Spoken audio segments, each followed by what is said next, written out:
इस वक्त मैं मौजूद हूँ चुंगली में, जो ओलंपिक्स वेन्यू है वहाँ पर, और मेरे पीछे आप देख सकते हैं ये national ski jumping centre of China है। तो आइए आपको वहाँ लिए चलता हूँ।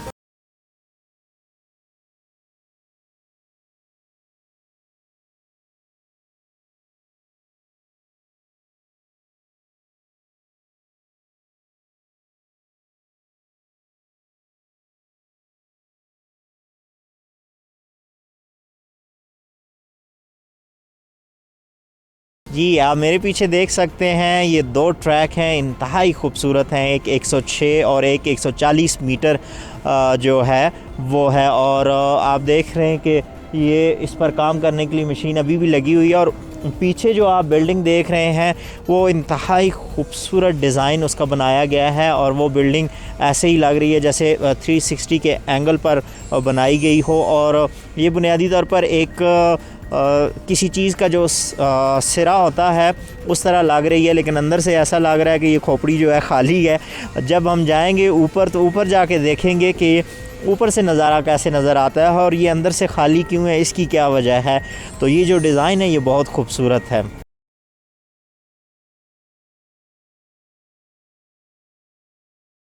नेशनल स्की जंपिंग सेंटर 6,20,000 मुरब्बा मीटर से ज्यादा रकबे पर मुहित है। एक मुनफरिद शक्ल की शहतीर नुमा गोल इमारत है जिस पर से इर्द गिर्द के पहाड़ों को 360 डिग्री के जाविये से देख सकते हैं। इसके दरमियानी हिस्से में मुकाबले मुनक्किद होंगे जो 114.7 मीटर की ढलवान के साथ एक मयारी प्लेटफार्म और 136.2 मीटर की ढलवान के साथ एक बड़े प्लेटफार्म पर मुश्तमिल है। निचले हिस्से में 8,400 मुरब्बा मीटर का स्टेडियम है जहां मुकाबले के इख्तिताम पर खिलाड़ी के लिए आराम करने की जगह भी है जिसमें 5,000 शायकीन बैठ सकते हैं। बाहर की तरफ से देखने पर पूरी इमारत अंग्रेजी हरूफ एस की शक्ल जैसी नजर आती है और दूर से यूं दिखाई देता है जैसे कोई रवायती चीनी खुशकिस्मती का देवता वादी में टेक लगाए हुए है, इसलिए इसे बर्फ के देवता का नाम दिया गया है।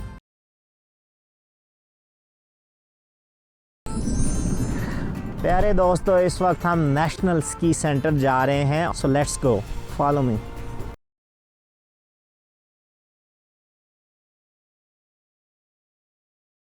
वाह, क्या ही खूबसूरत और आउटस्टैंडिंग ये आर्किटेक्ट का नमूना है। आप देख सकते हैं ये यू शेप में बनाया गया है, और जो इसकी सबसे ख़ास बात मुझे ये लगी है कि ये देखें कि कोई सपोर्ट नहीं है, कोई सहारा नहीं है, बग़ैर सहारे के इतनी बड़ी बिल्डिंग कैसे खड़ी हो सकती है।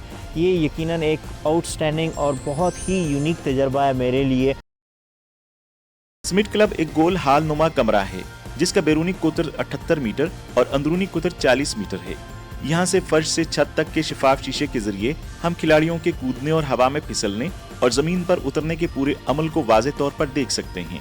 ये दुनिया का पहला स्की जंपिंग मकाम भी है जिसमें कूदने वाले ऊपरी हिस्से में एक बड़ी इमारत है।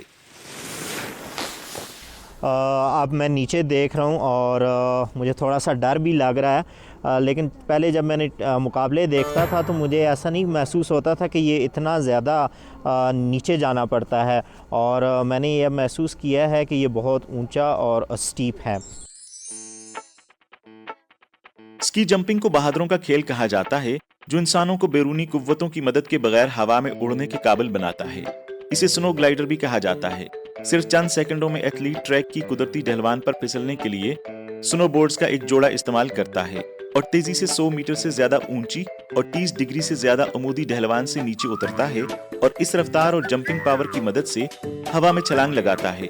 एक खास फासले तक प्रवास करने के बाद खिलाड़ी बेजवी चबूतरे पर उतरता है और बेहतरीन नतीजे का इंतखाब उतरने के फासले और हवा में किए गए करतबों की बुनियाद पर किया जाता है।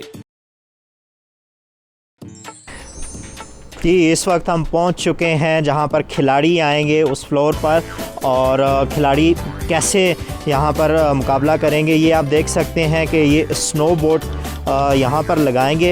ये 90 डिग्री है और स्नोबोर्ड यहाँ आपको 3 मुख्तलिफ इसके अंदर आपको नज़र आ रही हैं कि पट्टियाँ बनी हुई हैं। जो खिलाड़ी हैं वो अपना बोर्ड इसके अंदर रखेंगे और फिर नीचे जाएंगे। आप ये जो एंगल देख रहे हैं ये ऐसे ही है कि आप अगर इसकी जो मीटर है वो 136.2 मीटर है, जो कि तकरीबन एक 40 मंजिला इमारत के बराबर ही है। और यहाँ से जब वो स्नोबोर्ड से नीचे जाएंगे तो उनकी जो स्पीड होगी वो तकरीबन 90 किलोमीटर के हिसाब से होगी। और ऐसे ही ये दो पटरियाँ किरदार अदा करेंगी बीच में, जैसे रेल की जो पटरी होती है वो इस तरह काम करती है। तो वो कौन से ऐसे अवामिल हैं जो एथलीट की परफॉर्मेंस को यहाँ पर बेहतरीन बनाएंगे? तो ऑप्शन ए है, क्या उनका वज़न है, दूसरा क्या हौसला है कि उनमें बहुत ज़्यादा हौसला है, और तीसरा क्या विंड जो है वो अपना अहम किरदार अदा करेगी। सो gas what is the answer? मेरे ख़्याल में हवा का किरदार इंतहाई आम होगा, विंड जिस तरफ चल रही होगी, और खिलाड़ी अगर बेहतर विंड का इस्तेमाल करेंगे तो यकीनन जीत उनका मुकद्दर बनेगी। और इस खेल का सबसे बड़ा दुश्मन हवा है।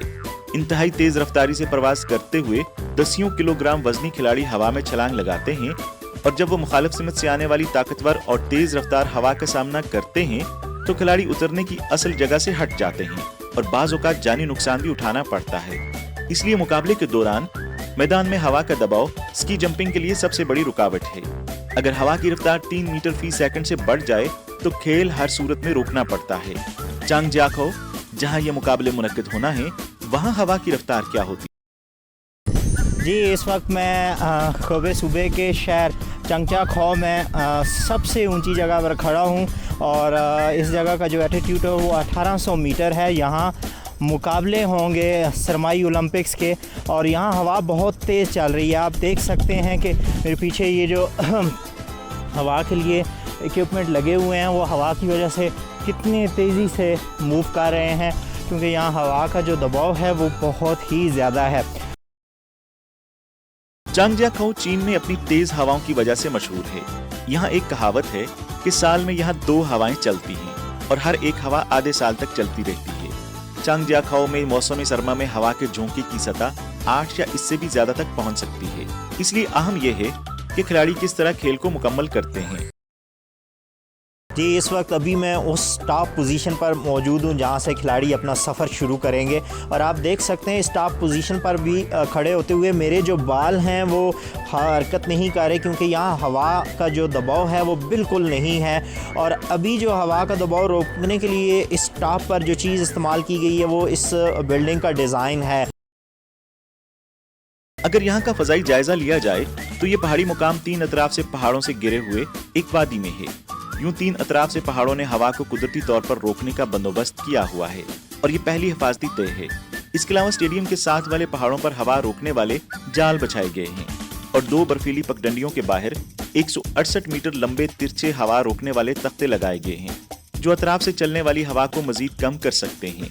ये डिजाइन मसनूई बर्फ हवा रोकने वाले जाल को इसी साइज की दुनिया के दूसरे प्लेटफॉर्म के 1/3 से भी कम बनाता है। जी, इस वक्त मैं मौजूद हूँ national ski centre, China national ski centre के टॉप पर, और ये इंतहाई खूबसूरत है। जब आप ऊपर पहुँचते हैं तो ये 360 का एंगल का नज़ारा पेश कर सकता है। आप देख सकते हैं कि मेरे जो लेफ़्ट है इस पर क्रॉस कंट्री स्कीइंग है, और बहुत ही खूबसूरत मनाज़र हैं। और ये जो रोड है ये एक रिंग की शक्ल में है। जब इस पर बर्फ़ पड़ेगी तो यकीनन एक जेड रिंग की सूरत में आपको नज़र आएगी।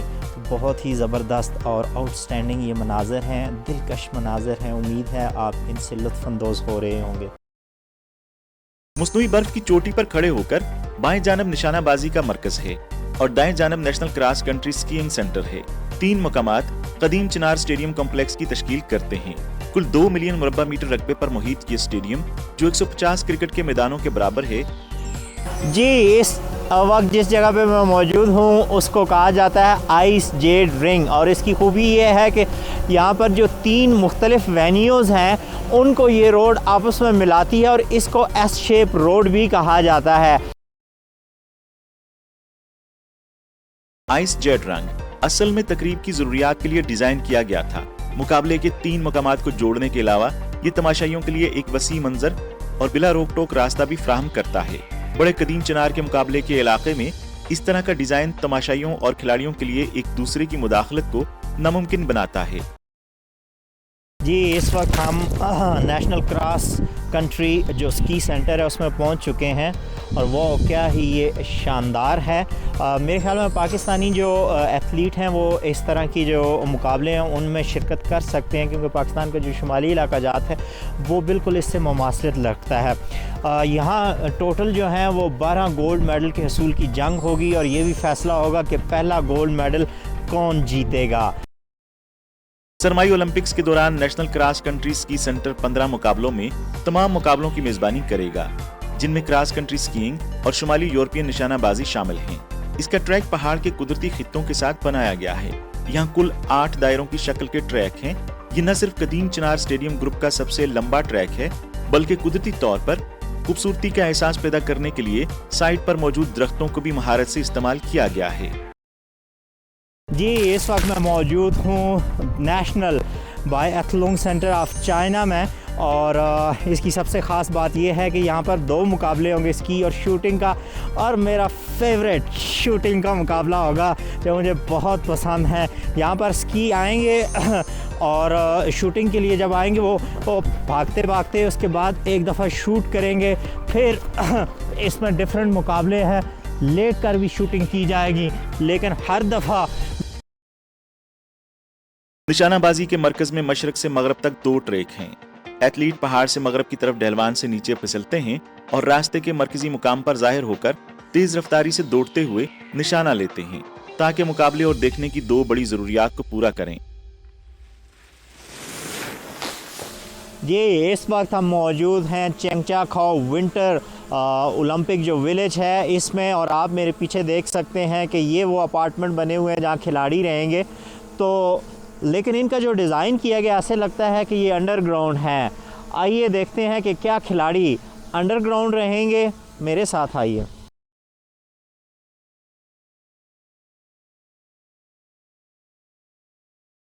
बहुत ही तरतीब और तंजीम से काम लिया गया है और बहुत बारीक बीनी से इसके जोग्राफियाई खद्दोखाल का मंजर इस तर्ज पर तरतीब दिया गया है जो हवा की रफ्तार को कम करने के लिए मौजू है।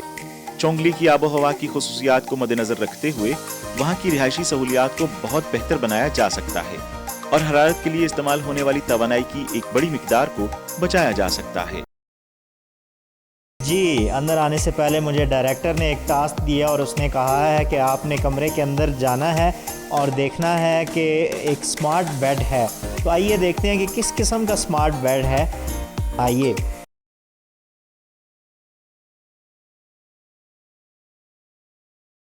बुनियादी तौर पर इसका मकसद यही है कि ना सिर्फ आरामदेह आपको नींद आए, बल्कि आपका जो टेम्परेचर है वो भी कंट्रोल किया जाए। अगर आपको मसाज की ज़रूरत है तो वो भी आपको ये बेड ही फराहम कर सके।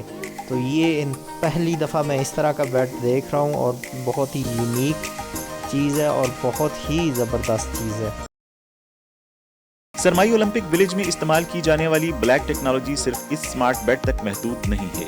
माहौल को आलूदगी से पाक करने के लिए PM 2.5 हवा को साफ करने की कारकर्दगी यहाँ 95% से कम नहीं है। कमरे को गर्म करने के लिए हवा की तवानाई इस्तेमाल की गई है।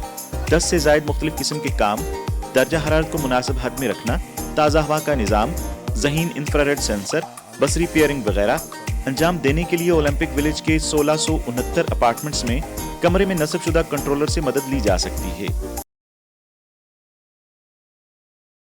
जी सरमाई ओलंपिक्स और पैरा ओलंपिक्स 2022 के लिए उम्मीद है कि चीनी और पाकिस्तानी अपनी कारकर्दगी का लोहा मनवाएंगे।